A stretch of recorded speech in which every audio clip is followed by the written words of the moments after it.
Olá, pessoal. Meu nome é Raquel Minardi, eu sou professora do Departamento de Ciência da Computação da UFMG. Sou professora lá desde 2010, então são quase 14 anos. E recentemente eu tive a ideia de entrar para o mundo dos podcasts, ou videocasts, não sei, né? Então a gente vai testar esse formato, vai fazer uma espécie de episódio piloto, ou de repente uma temporada piloto. E eu gostaria que vocês nos dissessem a opinião de vocês, o que vocês acharam.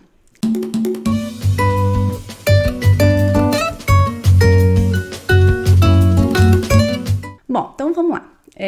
Esse primeiro episódio vai ser um pouquinho mais longo, menos objetivo, porque eu vou contar um pouquinho de como surgiu essa ideia, né?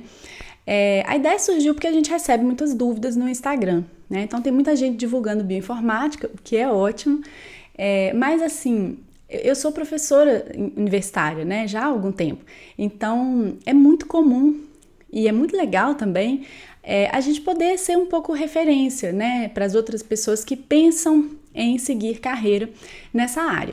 Então o objetivo desse podcast é esse, falar um pouquinho sobre as minhas reflexões sobre a carreira acadêmica. De repente, eu fiz uma lista de tópicos que eu acho interessantes aqui, mas eu vou aguardar também sugestão de vocês. Mas, assim, são vários itens que eu vou até pegar aqui meu caderninho, né? Como eu falei, é uma conversa, né? Então eu listei aqui 35 itens que eu acho que são importantes sobre a carreira científica no Brasil. Então tem várias coisas, né? Sobre o mestrado, sobre o doutorado, sobre o pós-doutorado, sobre concursos públicos, sobre pós-graduação, aplicar para pós-graduação, currículo Lattes. Tem um monte de itens que eu acho que são importantes aqui, tá? Mas para a gente começar, eu acho que é essencial a gente falar da carreira científica, né? Como é que é fazer ciência no Brasil? Quais são as opções de carreira? Então, se você é estudante de graduação, vislumbra essa possibilidade de ser professor universitário, ser cientista, se você já está na pós-graduação, então provavelmente você já visualiza um pouco essa possibilidade de carreira. Então, é para você que eu queria falar hoje. Então, como eu disse, são reflexões minhas, pessoais, conforme assim, a minha experiência, a minha vivência. E eu tenho 23 anos de UFMG como aluna e eu tenho agora, vou fazer 14 anos como professora. Então, é com base nesse local, né, de fala que vocês podem ouvir essas coisas que eu vou compartilhar, tá bom? Bom, então o que é a carreira científica no Brasil? No Brasil, as possibilidades de ser cientista são um pouco reduzidas.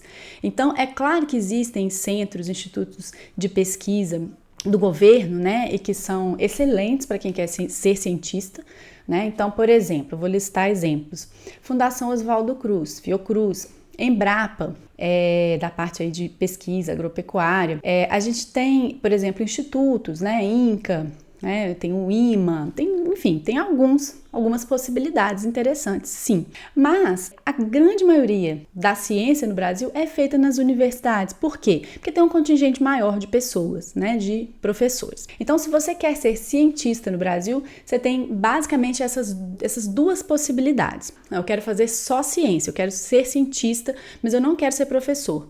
Então, você tem que buscar um instituto de pesquisa. Se você quer ser professor, então você vai seguir a carreira na universidade, na academia. E eu tenho que dizer para vocês que é uma carreira maravilhosa, é uma carreira muito boa, muito feliz. A gente pode falar um pouco sobre salário, sobre, né, valorização, remuneração, tudo isso também. Mas assim, em termos das atividades que a gente faz, pelo menos no meu ponto de vista, é uma carreira muito boa. É uma carreira em que a gente tem muita liberdade para estudar aquilo que a gente gosta, aquilo que nos desafia, aquilo que desperta a nossa curiosidade. Então, nesse sentido, eu tenho que dizer que eu me encontrei e eu acho que é o que mais atrai na carreira, tá? Não é nem a questão financeira, não. É a questão de você poder estudar aquilo que você gosta. Então, você pode criar uma disciplina. Se você está interessado num tópico, você vai estudar um tópico novo, você pode criar uma nova disciplina. Você pode criar uma linha de pesquisa no seu grupo. Você pode escrever um projeto para uma agência com um tema novo, um tema que você nunca trabalhou. Então isso faz com que a gente tenha, né, essa oxigenação, essa possibilidade de enfrentar o novo, que para mim é muito bom. né? Então eu gosto muito disso. Mas eu queria, né, colocar real aqui, né, falar da realidade mesmo, do que é a carreira. Então eu listei algumas coisas que eu acho que são importantes que as pessoas saibam, que fazem parte da carreira, né, de magistério do ensino superior. Então, mais uma vez, né, eu tenho que dizer que eu estou numa universidade grande, que tem, assim, todas as oportunidades de atuação para um professor do magistério do ensino superior. Então, a gente fala que a carreira, ela tem 3 ou 4 pilares, tá? Que são ensino, pesquisa e extensão e administração, seria o 4º pilar, tá?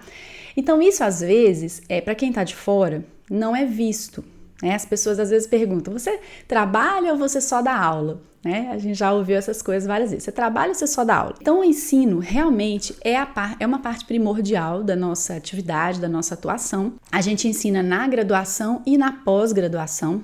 Então, na graduação é aquilo que a maioria das pessoas conhece, o professor em sala de aula, falando normalmente sobre os tópicos que são os tópicos da sua pesquisa. Então, assim, é muito legal, é maravilhoso a gente estar em sala de aula falando daquilo que a gente estuda todos os dias e que a gente pesquisa. Então, eu, por exemplo, quando eu dou aula de bioinformática na graduação, eu me divirto, né? Eu me empolgo muito. Então, esse é o ensino na graduação. Agora, a gente ensina na pós e a gente orienta alunos de pós-graduação. Então, isso eu estou dizendo, é uma grande universidade, né? Um campus como o nosso, na capital, que tem diversos programas de pós-graduação. Então, eu, por exemplo, atuo em 2 programas de pós-graduação, Ciência da Computação e Bioinformática. São 2 programas diferentes, né? Esquemas completamente diferentes, e eu tenho alunos nos 2 programas. Então, assim, gente, o ensino não tem muito novidade, né? É importante a gente dizer que a gente não dá 40 horas de aula, né? A gente trabalha 40 horas, mas a gente não dá 40 horas de aula. A gente dá, isso varia muito, né? De uma universidade para outra. Eu dou atualmente 8 horas aula, que é o mínimo que é possível, né? E por que isso é importante? A gente dá poucas, né? No caso, horas aula, se for possível, porque a gente faz pesquisa no restante do tempo, né? A gente atua na extensão, na administração, então eu vou contar um pouquinho sobre isso aqui também. Claro que essas 8 horas de sala de aula, elas se desdobram em muitas outras horas fora de sala de aula. Preparo das aulas, correção das atividades, atendimento eventual de alunos, né? E outras coisas que têm a ver, né, com o ensino, como lançar o plano de ensino, lançar as chamadas no sistema acadêmico. Bom, diretamente relacionado com o ensino é isso, né? Agora, na pós-graduação, é claro que tem muito mais coisa. Pensando que a gente está formando os alunos, tem as reuniões que a gente faz com os alunos, né? Reunião de orientação, participação de bancas de defesa, né? Então, tanto as defesas dos alunos nossos, né? Dos alunos que a gente orienta, quanto de outros colegas que nos convidam, né? Então, a gente participa aí dependendo do professor, né? Dezenas de bancas de defesa ao ano, né?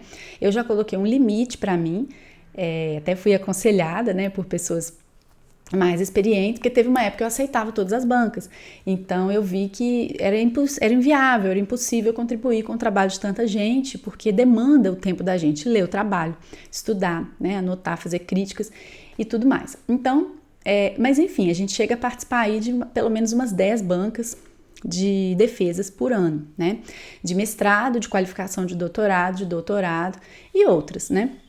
Então, o ensino é mais ou menos isso.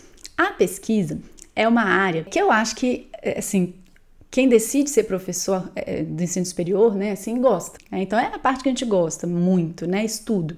Então, a gente estuda, a gente lê artigos, a gente discute, participa de reuniões, participa de congressos, né, viaja para eventos, apresenta trabalhos, escreve artigos. Então, tem toda essa gama de atividades relacionadas com pesquisa, que são maravilhosas, que são uma delícia de fazer, né? Então, assim, das coisas que eu mais gosto, realmente é sentar numa reunião de discussão de resultados, né? Então, você pediu algumas coisas para o aluno volta com os resultados, que sejam, assim, resultados de uma busca num banco de dados, né? Coisas simples assim. E a gente discute aquilo, a gente analisa, a gente vê limitações, tem novas ideias. Então, a gente vive tendo muita ideia, né? E é muito gostoso essa parte, né? É uma parte que acho que é uma das partes mais gostosas. Eu gosto muito de ensinar também, né? Mas essa parte de pesquisa, acho que eu gosto mais, assim, até. Só que tem uma parte da pesquisa que não é óbvia para todos e não é óbvia para a sociedade, muito menos, tá?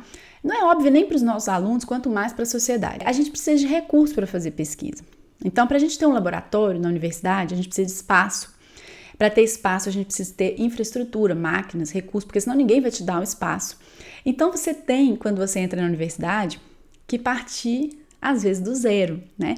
Às vezes a pessoa entra num laboratório grande, que já está estabelecido, já participa de um grupo de um professor mais antigo, mais sênior, né? Mas às vezes não. Então, assim, toda essa parte de buscar um espaço, de buscar uma sala, isso é feito pelo professor. Ele pode fazer isso ou não. Isso é uma coisa que, assim, ninguém vai te obrigar a criar um laboratório. Isso vai de você, daquela gana por criar um grupo, por crescer, por produzir e tudo mais. E aí, né, a busca por recursos que vão financiar isso, as máquinas, os equipamentos, os insumos, os reagentes, até papel para impressora ou impressora, você precisa comprar. E a universidade não te dá isso. Tá? É você que tem que ir atrás das agências de fomento. Então, as agências de fomento são a CAPES, que financia principalmente a pós-graduação, as bolsas, o CNPq, que é o Conselho Nacional de Pesquisa, ele realmente financia a pesquisa, né? Algumas bolsas, muitas bolsas também, mas o principal é fomentar a pesquisa. E as FAPES, né? FAPEMIG, por exemplo, aqui no nosso estado, financia também pesquisa e bolsas. E tem FINEP, tem outras agências também. Mas as principais são essas. E às vezes, dependendo da época, esses recursos podem ser escassos ou não. Então, assim, nunca sobra. A tendência é que seja escasso, né? Então, é muito competitivo. Você submete para um edital que às vezes tem 10 mil submissões e aí você não ganha, né? Então, tem toda uma estratégia de, às vezes, compor grupos, montar grupos para conseguir submeter um edital e conseguir ganhar alguma coisa, né? Então, não é fácil, então não quero, né, enganar ninguém que é fácil. Mas, ao mesmo tempo, quando vocês virem um professor que tem um laboratório, que né, lidera um grupo e tal, que vocês saibam isso, que além dele ser um pesquisador e um professor, ele é um empreendedor, ele é um gerente, um administrador, ele gerencia recurso, ele obtém recurso, ele presta contas desses recursos, ele faz relatórios. Então, gente, muito da nossa atuação como professor, né, está em escrever projetos, em conseguir recursos, em gerir um laboratório, né? O laboratório tem que estar funcionando, tem que ter ar-condicionado, tem que ter computadores para as pessoas trabalharem, tem que ter cadeiras. E tudo isso, quando você consegue algum recurso, você tem que conseguir gastar eles de forma sábia, né? Investir de forma sábia. E depois você tem que prestar conta de tudo isso, né? Então, assim, todas as notas fiscais, todos os orçamentos, as licitações e os relatórios de metas mesmo, né? E objetivos alcançados. Então, assim, existe tudo isso. E quem faz isso é o docente, né? Uma outra pessoa contrata uma secretária, um assistente, né? Mas isso é muito, muito raro. O meu departamento, por exemplo, tem uma estrutura muito boa, que tem algumas secretárias que nos orientam, nos ajudam, arquivam algumas coisas pra gente, alguns documentos. Mas, assim, é um trabalho pesado, né? Então, assim, não é só sentar e estudar, não é só sentar e fazer pesquisa, que é a parte que a gente gosta mais, mas é muito sobre isso, fazer projetos, escrever projetos e ter muitos nãos também, tá? A gente escreve muito projeto e assim, muito poucos são aceitos, são financiados realmente. Então, a pessoa tem que ter essa visão também, quando começa na vida acadêmica, de que vai levar muitos nãos, né? Porque às vezes o aluno faz uma disciplina, reprova na disciplina, busca um estágio, não consegue, ele acha que aquilo não é para ele, tá? Mas na verdade não, a gente que já tá ali nessa estrada há um tempo maior, a gente tem um número de nãos muito grande aí no arquivo, né, de histórias para contar. Bom, então essa é a parte de pesquisa, né? Claro que assim, existe muito mais coisa aí, a gente poderia destrinchar muito mais, né? A gente faz pesquisa com apoio dos estudantes de pós-graduação, né? Eles são, a gente fala mão de obra, né? Então eles têm que ser valorizados, faz parte dos projetos deles, de mestrado, doutorado, pós-doutorado. Tem muito mais coisa por trás que eu também não falei, então assim, a gente organiza eventos científicos, organiza congressos, participa de congressos, participa de outras instituições, sociedades, por exemplo, Sociedade Brasileira de Computação, Associação Brasileira de Bioinformática e Biologia Computacional. A gente assume cargos nessas sociedades, né, de diretor, de secretário, de tesoureiro. Isso a gente não recebe para fazer. Né? Então, assim, é um volume grande de trabalho que precisa ser feito para a ciência existir no Brasil, ser divulgada, chegar até vocês, chegar até a população. E esse trabalho não é remunerado, tá? Então, assim, poucas coisas que a gente faz fora da universidade são remuneradas, mas tem um volume grande de coisas que a gente faz. Então, vou pular para a extensão agora. A extensão também é assim, é bem optativa, né? Ela é desejável, mas poucos docentes, muito poucos, fazem extensão. Extensão é quando você leva a universidade ou abre as portas da universidade para a comunidade externa. Então, quando a gente oferece um curso, como eu, por exemplo, tenho, né, curso de extensão universitária à distância, em introdução à computação para bioinformática ou algoritmos para bioinformática, quando a gente abre esses cursos para a comunidade externa, é extensão, tá? Então tem muitos cursos de extensão. É possível fazer inglês na UFMG, fazer línguas, é possível fazer aulas de ginástica olímpica, eu acho, na educação física, enfim, tem diversos projetos, vocês podem buscar que eles são abertos à comunidade. Geralmente eles têm alguma taxa, algum pagamento, né?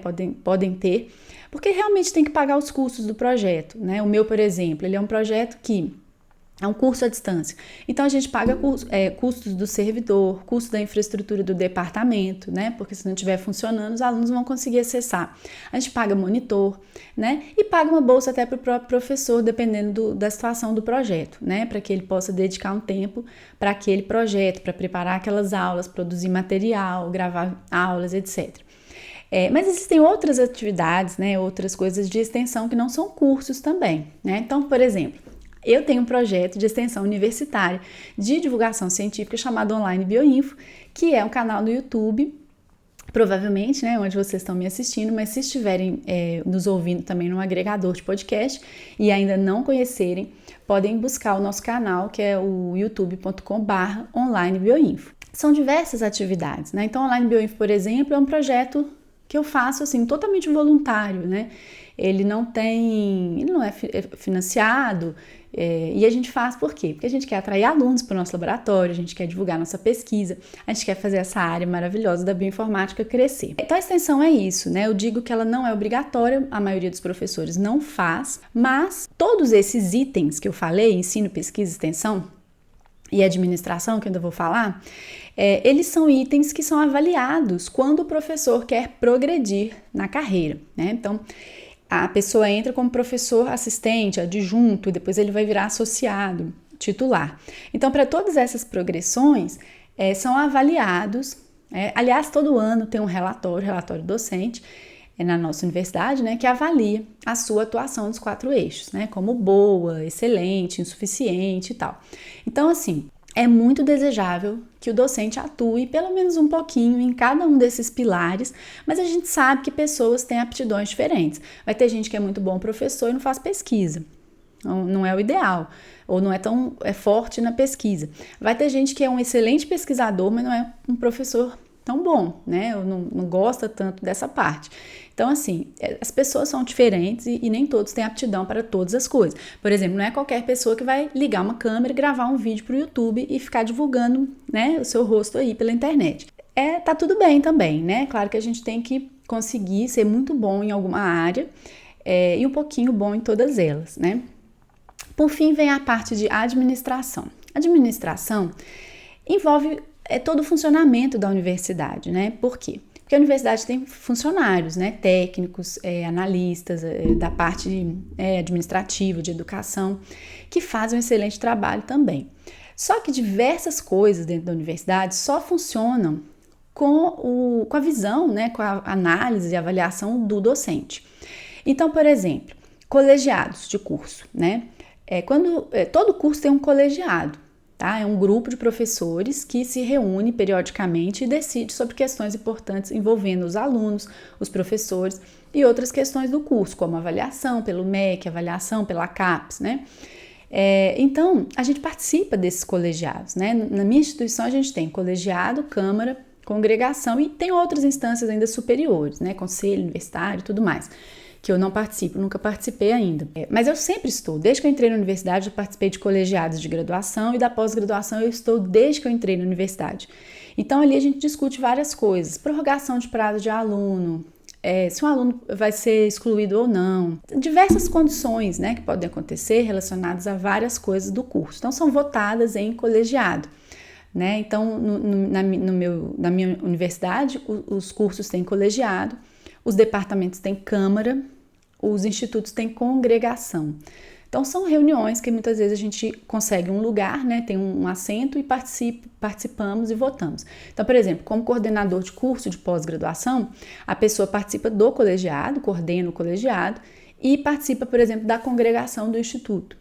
Né? Então são reuniões mensais, demoradas, que discutem diversos assuntos. Por exemplo, a congregação discute progressão docente. Então você vai para a reunião do colegiado, eles relatam vários processos. Olha, o docente fulano de tal pediu progressão. Foi pedido um parecer para os professores deram parecer, aqui está o parecer. Essa pessoa vai progredir? Sim ou não? Concorda ou não concorda? Então, tudo isso, todas essas decisões, elas são decididas por um órgão colegiado que a gente participa dele também. Então, o que eu estou querendo dizer? É um volume de atividades grande, às vezes parece que não é para o aluno, às vezes o professor, né, não tem tempo ou não está disponível, não está na sala dele, etc., né? Mas é porque ele participa de um volume de coisas que às vezes não aparece. Então, a administração é isso, né? Envolve coordenar cursos, participar desses órgãos e várias comissões também. Então, por exemplo, algumas comissões que eu já participei. Já participei de comissão de revalidação de diploma. Então, exemplo, a pessoa faz medicina na Argentina. Para ela vir para o Brasil e para ela trabalhar como médico no Brasil, ela precisa revalidar esse diploma. Então, ela entra numa instituição de ensino pública, federal, e pede revalidação. Então, a universidade vai fazer o quê? Vai abrir um processo e vai ver se aquele curso que a pessoa fez tem a carga horária compatível, tem as disciplinas compatíveis e se ela poderia revalidar aquele diploma. Quem faz isso? Em última instância, tem um parecer de um professor ou de vários professores, né?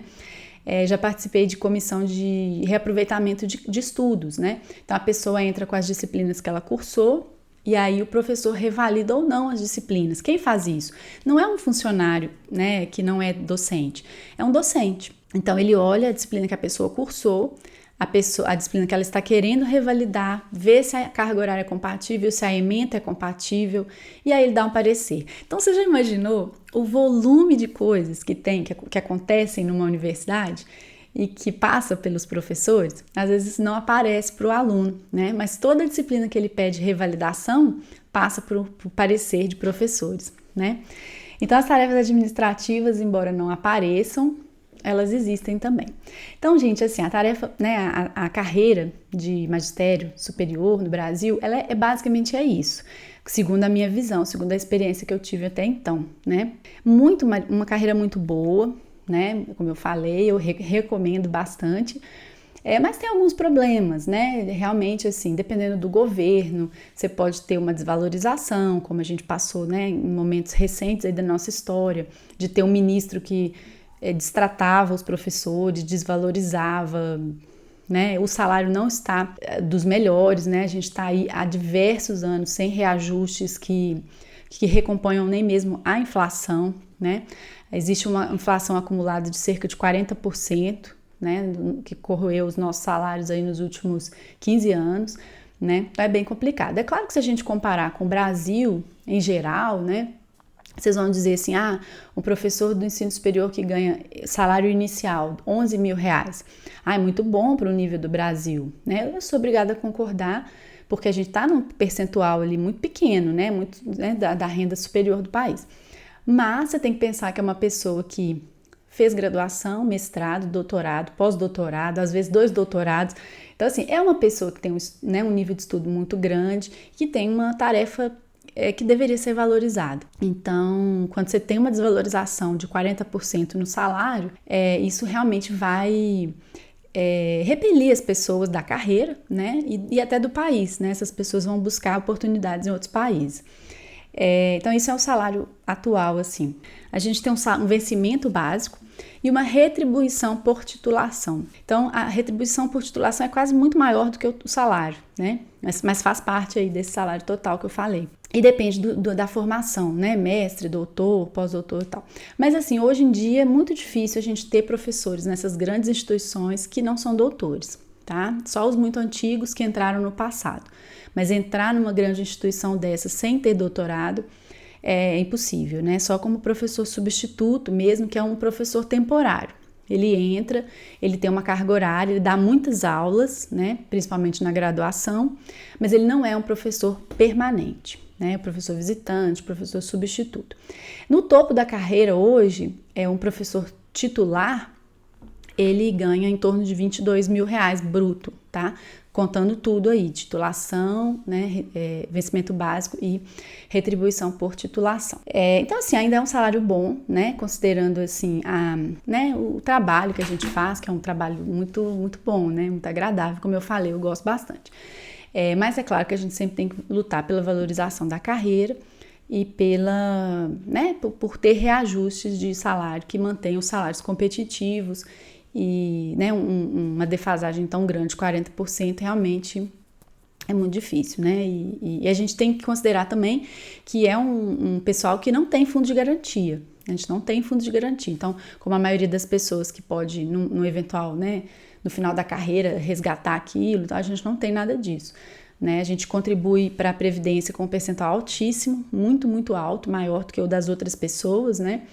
E o valor de renda depois na Previdência é baixo também, né? Não é mais o valor integral. Enfim, né? Então essas são outras questões, mas assim, eu espero ter dado uma visão da carreira, eu espero ter atraído, né, alguns de vocês para essa carreira. E queria dizer que, como eu falei, isso é um piloto, eu não sei se vai ser legal, se vocês vão gostar, eu não tenho experiência em fazer podcasts, né? Mas a minha ideia é que no próximo episódio eu fale das fases da carreira científica no Brasil. Então, assim, iniciação científica, mestrado, doutorado, pós-doc e tudo mais, né? Se tiverem algumas dúvidas, algumas sugestões, deixem pra gente nos comentários ou no Instagram, né? Onde vocês conseguirem se comunicar com a gente. E a gente tem essa ideia de fazer aí esse videocast, o podcast, que fale um pouquinho desses itens mais relacionados à carreira. Espero que vocês tenham gostado, fiquem bem, se cuidem e até o próximo.